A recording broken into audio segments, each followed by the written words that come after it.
अखिलेश की कमाई चाचाओं ने गंवाई।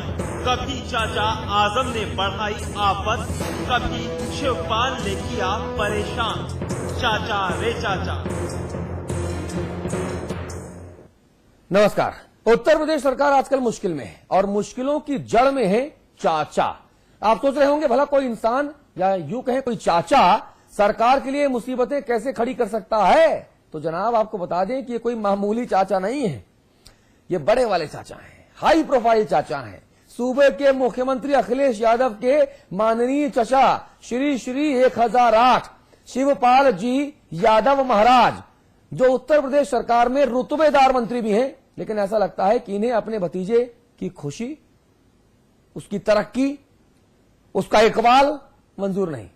तभी तो गाहे बगाहे शिवपाल सिंह यादव जी उलूल जुलूल बयानबाजी से अखिलेश सिंह की सरकार के सामने मुश्किलें खड़ी करते रहते हैं और सूबे को विकास के रास्ते पर ले जाने में जुटे ईमानदार नौजवान अखिलेश यादव को बार बार मुड़ मुड़ कर अपने चाचा जी को संभालना पड़ता है, इसीलिए प्रदेश को नहीं संभाल पाते। लेकिन इस बार इस माननीय चाचा ने जो किया उसे संभालना अब अखिलेश ही नहीं बल्कि उनके पापा जी मुलायम सिंह यादव के लिए भी मुश्किल हो रहा है। अखिलेश की कमाई चाचाओं ने गंवाई। कभी चाचा आजम ने बढ़ाई आफत, कभी शिवपाल ने किया परेशान। चाचा रे चाचा। अखिलेश यादव जब उत्तर प्रदेश के मुख्यमंत्री बने तो उस वक्त समाजवादी पार्टी सुप्रीमो मुलायम सिंह यादव के सगे छोटे भाई और अखिलेश यादव के आदरणीय माननीय चाचा श्री शिवपाल सिंह जी यादव समेत तमाम चाचाओं को मंजूर नहीं था कि उनका भतीजा उनके ऊपर की कुर्सी पर बैठे। ये अंदर खाने खबरें आई, आरोप लगे ऐसे। शायद वो कसक अब भी चाचाओं के दिल में नश्तर की तरह चुभती है। तभी तो अखिलेश के चाचा गण वक्त वक्त पर अपनी बयान बहादुरी से अपने भतीजे मुख्यमंत्री अखिलेश यादव को मुश्किलों में डालते रहते हैं। भतीजा बढ़े आगे आगे, चाचा चले पीछे। जब भतीजा भरे कुलांचे, चाचा पैर खींचे। कुछ ऐसा ही हाल है जनाब उत्तर प्रदेश के मुख्यमंत्री अखिलेश यादव का। करीब 5 महीने होने जा रहे हैं अखिलेश सरकार को। कायदे से बहुत ज्यादा वक्त नहीं होता किसी के कामों की समीक्षा करने का। फिर भी वक्त वक्त पर अखिलेश ने अपनी कार्यशैली से जाहिर किया कि उनके पास सूबे के विकास के लिए एक विजन है। वो प्रदेश को विकास की बुलंदी पर पहुंचाना चाहते हैं, लेकिन किसी भी मुखिया के लिए ये अकेले बस की बात नहीं होती, क्योंकि कोई भी काम प्रक्रिया से होता है और जब बात राजकाज की हो तो मंत्रियों और नौकरशाहों से होकर ही विकास जनता तक पहुंचता है। बीच का कोई रास्ता नहीं होता।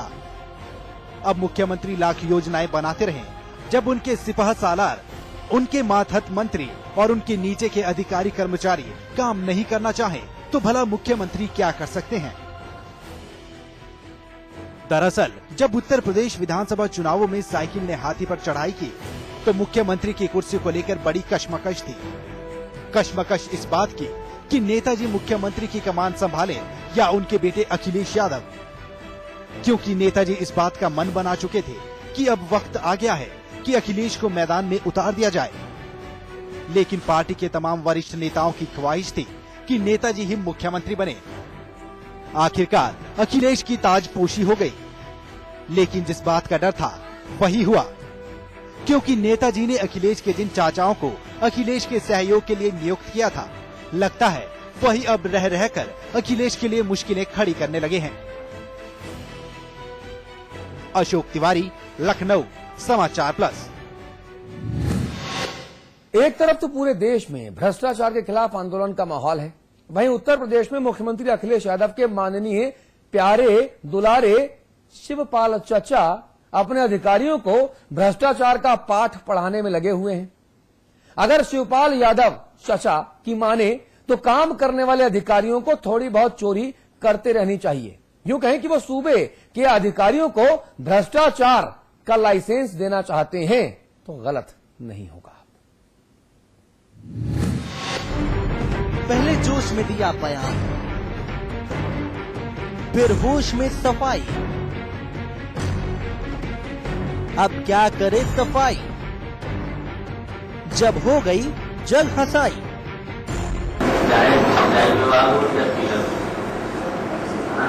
मैंने खुलेआम में तुमसे क्या किया था, उसने कह दिया उसी का अगर मेहनत करोगे तो थोड़ी बहुत थोड़ी कर अगर मेहनत करोगे तो नहीं लगाओगे, अगर इन्हें तीखा पानी दे दोगे तो थोड़ी कर सकते। ये हैं उत्तर प्रदेश के कैबिनेट मंत्री शिवपाल सिंह यादव, जो गुरुवार को एटा में जिला योजना समिति की बैठक के दौरान भावनाओं में बह गए और डीएम समेत तमाम आला अधिकारियों की मौजूदगी में ये अजीबोगरीब बयान दे डाला। इस बयान से जितने भौचक लोग थे उतनी ही तेजी से चकरा गई सरकार। अब भला जब सूबे का मंत्री ही अधिकारियों को भ्रष्टाचार का पाठ पढ़ाएगा तो अधिकारी कैसे सीखने से इनकार करेंगे। लेकिन जैसा कि अमूमन होता है, जब बयान बैठक से निकलकर सुर्खियों में आया तो हुजूर ने चीकरा मीडिया के सिर फोड़ दिया और इशारों में ही मीडिया को धमकी दे डाली। आप खुद ही सुन लीजिए। ये मैंने निर्देश दिए थे कि पूरे प्रदेश में ईमानदारी से काम करो, चोरी कैसे रोके, और उसमें प्रेस थी नहीं। अब पता नहीं कैसे चोरी से घुस गए। अब ये मुझे पता करना पड़ेगा चोरी से कैसे घुस गए।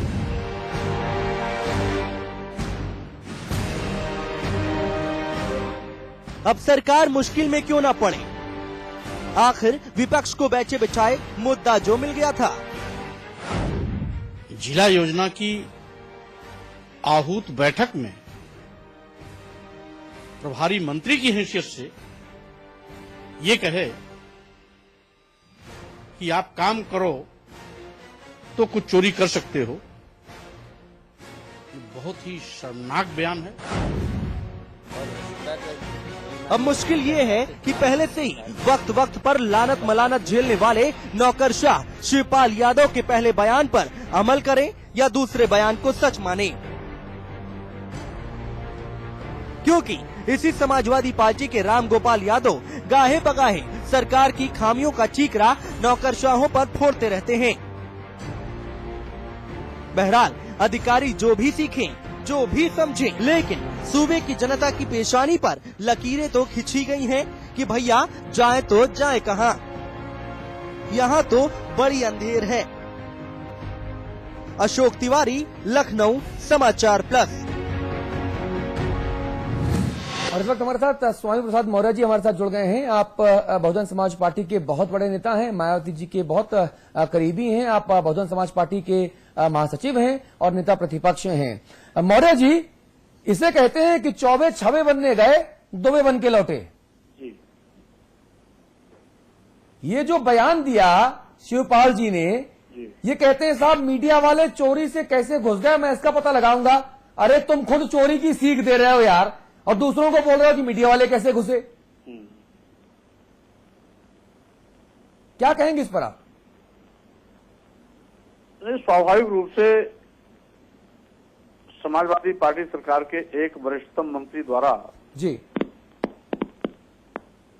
बहुत ही महत्वपूर्ण बैठक जिला योजना की, जी, जिसमें जिले के सभी जिम्मेदार अधिकारी रहते हैं और सभी विभागों के अधिकारी रहते हैं, बड़े से लेकर छोटे तक अधिकारी रहते हैं जी, और साथ ही साथ जिला योजना की सभी माननीय सदस्यगण रहते हैं जी। और उस बैठक में ये कहना कि आप मेहनत करो तो कुछ चोरी कर सकते हो, ये सीधे सीधे इस बात को इंगित करता है कि आज सपा सरकार में जिस तरीके से प्रदेश के कुख्यात गुंडे माफिया अपराधी हाँ, उत्तर प्रदेश को लूट का चरागाह बना दिए हैं, हाँ, और सरकार भी आज अंधी गूंगी बहरी होकर के प्रदेश की बदहाली को तमाशबीन बनकर के देख रही है, हाँ, और बैठक में जिम्मेदार मंत्री के द्वारा ये कह देना, हाँ, इस बात का सीधे सीधे मैसेज जा रहा है कि जब सब लूट रहे हैं तो तुम क्यों चुप बैठे हो, तुम भी लूटो और लूट का सर्टिफिकेट ये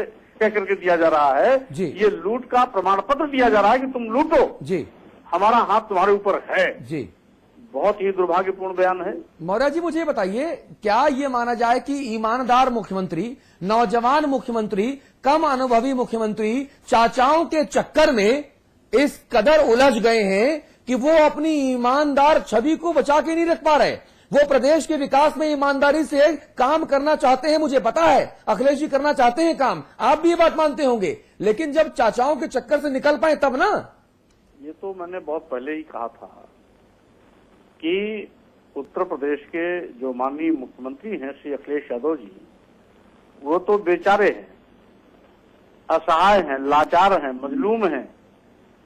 क्योंकि जब सत्ता का एक केंद्र हो तो बात समझ में आती है, यहाँ सत्ता के कई केंद्र हैं, और जब सत्ता के कई केंद्र हैं तो किस केंद्र की बात अधिकारी माने, किस केंद्र का दिया गया संकेत और संदेश नीचे स्तर पर उसका इंप्लीमेंट किया जाए, असमंजस किसी पैदा कर देती है जी। और आज इस सरकार के सबसे ज्यादा असफल होने का कारण मात्र यही है कि सत्ता के जो मल्टी सेंटर हैं जी। वो इसके लिए सबसे बड़े व्यवधान बन चुके हैं जी। और यही कारण है कि आज मुख्यमंत्री जी तो बिल्कुल बेचारे की हालात में हैं। नहीं तो क्या मुख्यमंत्री जी, चूंकि आप सरकार में रहे हैं, आप सरकार को आपने चलाया है, इसलिए मैं आपसे सवाल पूछ रहा हूं, क्या मुख्यमंत्री जी अब आगे बढ़कर ड्राइविंग सीट पर नहीं आ सकते?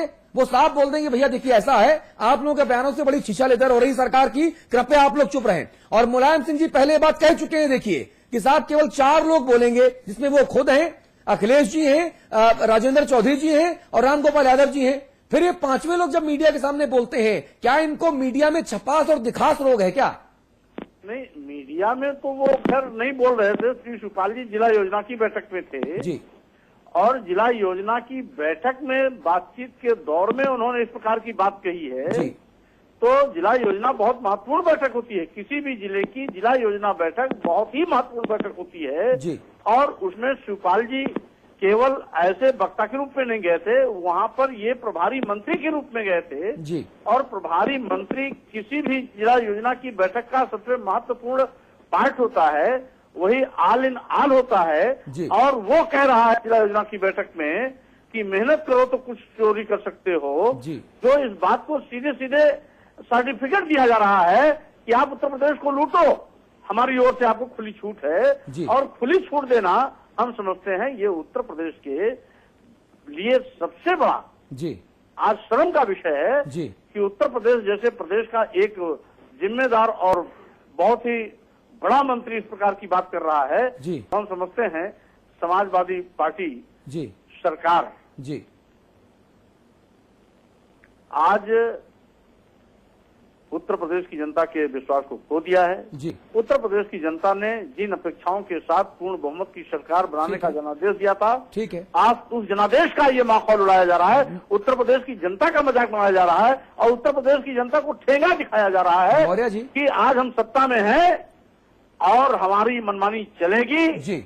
आप कुछ नहीं कर सकते मौर्य जी हो। बताइए, आप मुख्य विपक्षी दल हैं, बहुजन समाज पार्टी बहन कुमारी मायावती जी के निर्देशों पर आप कहते हैं मुख्य विपक्षी दल हैं, आप कहते हैं कि हम सरकार की कलई खोलेंगे, तो भाई आप शिवपाल जी से इस्तीफा क्यों नहीं मांग लेते इस शर्मनाक बयान के लिए? अगर आप इतना शर्मनाक बयान बता रहे हैं, आप शिवपाल जी के खिलाफ मोर्चा क्यों नहीं खोलते? सिर्फ कहने भर से क्या होगा? नहीं, देखिए जो ये तो मामला सरकार ये तो सरकार के लिए बहुत सरदर्द और बड़ी गंभीर बात है जी। इस पे तो मुख्यमंत्री जी को पहल करनी चाहिए। मौर्य जी, अब ये स्वाभाविक रूप से मामला चचा भतीजे का है। मौर्य जी, एक और चाचा हमारे साथ जुड़ गए हैं फोन लाइन पर, राम आश्रय कुशवाहा जी हैं, आप समाजवादी पार्टी के कद्दावर नेता हैं, सांसद हैं, मुख्यमंत्री जी के बड़े करीबी हैं। राम आश्रय कुशवाहा जी, जो आरोप विपक्षी दलों की तरफ से लगाए जा रहे हैं कि चाचाओं ने मुख्यमंत्री जी का जीना मुहाल कर रखा है, आप क्या कहना चाहेंगे? देखिए, सरकार में मुख्यमंत्री और मंत्री तक ही रखना चाहिए, यहाँ रिश्ते नहीं लाने चाहिए। अच्छा। और रिश्ते जो लाते हैं मेरे ख्याल में वो ठीक नहीं है। हाँ। यहाँ केवल मंत्री और मुख्यमंत्री की बात करेंगे तो ज्यादा अच्छा रहेगा जी। रिश्तेदारी यहाँ लाने की जरूरत नहीं है। अच्छा। और रिश्ता तो अपनी जगह है, लेकिन जब मुख्यमंत्री कार्य देखते हैं तो उनको शिवपाल जी को भी मंत्री की ही तरह देखते हैं।